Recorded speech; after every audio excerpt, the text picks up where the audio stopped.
नमस्कार साथियों, आप लोगों का only for civil services YouTube channel पे स्वागत है। तो हम भारतीय राज्य व्यवस्था के क्लास में अभी वर्तमान में प्रस्तावना की चर्चा कर रहे थे, जिसमें हम लोगों ने सत्ता का स्रोत जनता के रूप में देख लिया था और सत्ता के स्वरूप में हम लोगों ने पिछली क्लास में संपूर्ण प्रभुत्व संपन्न और समाजवादी को देख लिया था। चलिए, तो अब पंथ निरपेक्ष लोकतंत्रात्मक क्या है, गणराज्य क्या है, लगातार अगले वीडियो तक चर्चा की जाएगी। फिर सत्ता के उद्देश्य के बारे में चर्चा की जाएगी। पंथ निरपेक्ष सबसे पहले देख लेते हैं सेकुलर। आजकल तो ये शब्द बड़ी चर्चा में है, जब से शिवसेना ने अपने मैनिफेस्टो से हटाया है तब से ये काफ़ी चर्चा में है। ठीक है, तो देख लेते हैं जो पंथ निरपेक्ष से क्या तात्पर्य है। पंथ निरपेक्ष से तात्पर्य एक ऐसे देश से है जहाँ ये सबकी कंडीशन पूरा हो। राज्य का कोई राजकीय धर्म ना हो। राज्य जो है उसका कोई भी राजकीय धर्म नहीं होगा। ठीक है, राज्य अपने नागरिकों के बीच धर्म के आधार पर भेदभाव नहीं करेगा। ठीक है, सभी नागरिकों को, चाहे वो किसी भी धर्म को मानते हों, उन्हें धार्मिक स्वतंत्रता का अधिकार होगा। ठीक है, पंथ निरपेक्ष से तात्पर्य एक ऐसे देश से है जहाँ राज्य का कोई राजकीय धर्म नहीं होगा। राज्य अपने नागरिकों के बीच धर्म के आधार पर भेदभाव नहीं करेगा। सभी नागरिकों को, चाहे वह किसी भी धर्म का होगा, उन्हें धार्मिक स्वतंत्रता का अधिकार होगा अपने धर्म को मानने का। धर्मतंत्र जो था वो ईरान में था। सेकुलर अभी बराबर धर्म को मान्यता देता है। हम बात करेंगे सेकुलर और जो पंथ निरपेक्ष और धर्मनिरपेक्ष है उसके बारे में। नास्तिकता जो मार्क्सवाद पर आधारित देश है। ठीक है, चलिए एक प्रश्न देखते हैं, उसी प्रश्न से कॉन्सेप्ट को हल करेंगे। भारत किस सीमा तक एक पंथ निरपेक्ष राज्य है? या भारतीय राजनीति में धर्म की भूमिका पर प्रकाश डालिए। जब भी होगा तो 10 मार्क्स का होगा, 150 नंबर का, 150 अंक का 10 मार्क्स का क्वेश्चन। ठीक है, तो चलिए देखते हैं भारत किस सीमा तक एक पंथ निरपेक्ष राज्य है। एक पंथ निरपेक्ष राज्य के रूप में भारत, संवैधानिक दृष्टि से भारत को एक पंथ निरपेक्ष देश माना जा सकता है। ठीक है, संविधान की दृष्टि से तो उसके पॉइंट क्या हो सकते हैं, चलिए देखते हैं। भारत में राज्य का जो है कोई भी राजकीय धर्म नहीं है। ठीक है, ये हिंदू राष्ट्र जो बोलते हैं, जो घोषित हो जाना चाहिए, इस्लाम राष्ट्र, जैसे पाकिस्तान इस्लाम राष्ट्र है, तो इस तरह से भारत में अपना राज्य का कोई भी राजकीय धर्म नहीं है। भारतीय संविधान की प्रस्तावना जो है उसमें उसे पंथ निरपेक्ष घोषित करता है। यह 42वां संविधान संशोधन 1976 के द्वारा जोड़ा गया था। ठीक है, तो भारत के संविधान की प्रस्तावना पंथ निरपेक्ष से घोषित करता है। भारत के संविधान में समानता का अधिकार जो है एक मौलिक अधिकार है, जो धर्म के आधार पर नागरिकों के बीच भेदभाव की मनाही करता है। ठीक है, उसके बाद नेक्स्ट देखते हैं। भारत में जो धार्मिक स्वतंत्रता का अधिकार है एक मौलिक अधिकार है, जो सभी धर्मों के अनुयायियों को अपने धर्म के अनुसार उपासना करने का अधिकार देता है। ठीक है, लेकिन व्यवहार में जो है भारतीय राजनीति में धर्म की महत्वपूर्ण भूमिका है। चलिए देख लेते हैं। संवैधानिक दृष्टि से तो संवैधानिक दृष्टि से सब एक पंथ निरपेक्ष राज्य माना जा सकता है जिसके निम्न कंडीशन फुलफिल हो रहे हैं।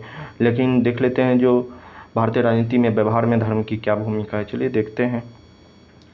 तो सबसे पहले चुनाव में धर्म की भूमिका देखिए। उम्मीदवारों के चयन में उम्मीदवारों का चयन, तो आप भी जानते हैं इस बात को कि उम्मीदवार का जब भी चयन किया जाता है तो ये देखा जाता है कि इस एरिया में किस जाति का कोर वोटर है, किस धर्म का कोर वोटर है, उस हिसाब से उम्मीदवार का चयन किया जाता है।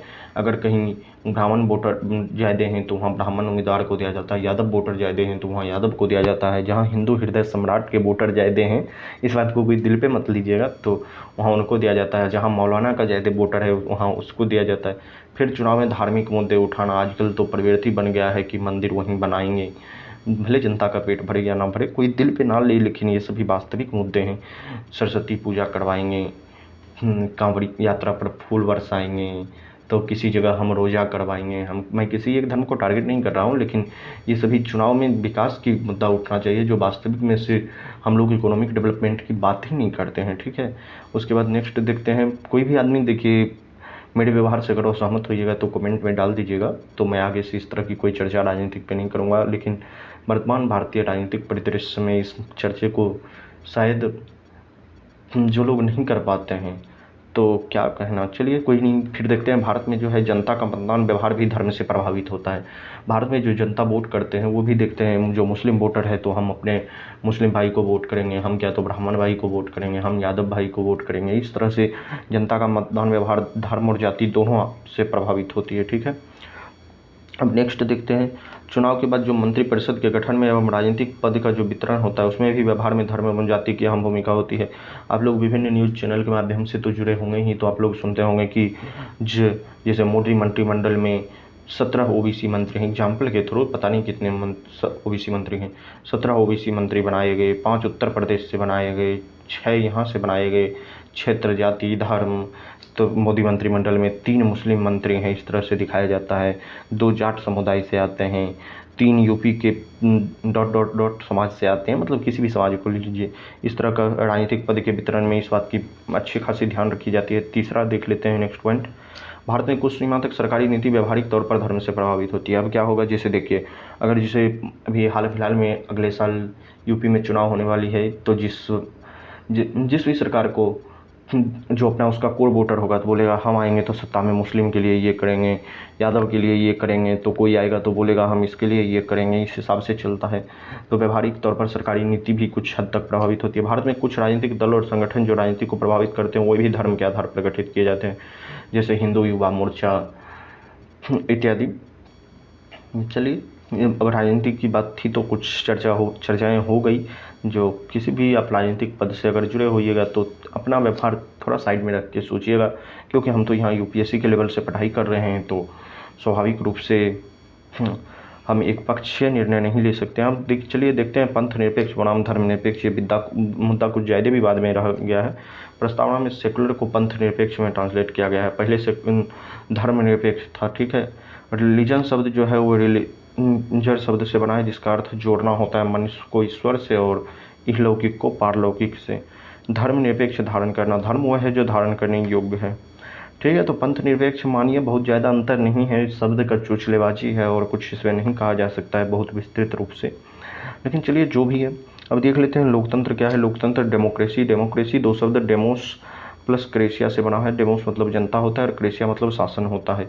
लोकतंत्र जनता के द्वारा एवं जनता के लिए शासन है। अब्राहम लिंकन के द्वारा कहा गया ये कथन है और ये सर्वमान्य कथन है। आप कहीं भी लोकतंत्र की परिभाषा आए इसे कोट कर दीजिए। लोकतंत्र 2 प्रकार के होते हैं, प्रत्यक्ष लोकतंत्र और अप्रत्यक्ष लोकतंत्र या प्रतिनिधि मूलक लोकतंत्र। प्रत्यक्ष लोकतंत्र तो अप्रत्यक्ष लोकतंत्र एक ही होता है, लेकिन अप्रत्यक्ष लोकतंत्र को 2 भागों में बांटा जाता है, संसदीय लोकतंत्र, अध्यक्षात्मक लोकतंत्र, ठीक है। तो इससे आगे क्लास में आप लोगों को संसदीय लोकतंत्र, अध्यक्षात्मक लोकतंत्र, प्रत्यक्ष लोकतंत्र और अप्रत्यक्ष लोकतंत्र इसके बारे में चर्चा की जाएगी, ठीक है। उसके बाद लोकतंत्रात्मक क्या होता है, गणराज्य क्या है, इसके बारे में चर्चा की जाएगी, ठीक है। तो चलिए, तब तक आप लोग चैनल को लाइक शेयर और सब्सक्राइब कर दीजिएगा, और कोई भी डाउट हो तो आप कमेंट सेक्शन में जाके छोड़ दीजिएगा, हम उस डाउट का जरूर रिप्लाई करने की कोशिश करेंगे। तब तक के लिए धन्यवाद, मिलते हैं नेक्स्ट वीडियो में। जय हिंद, जय भारत।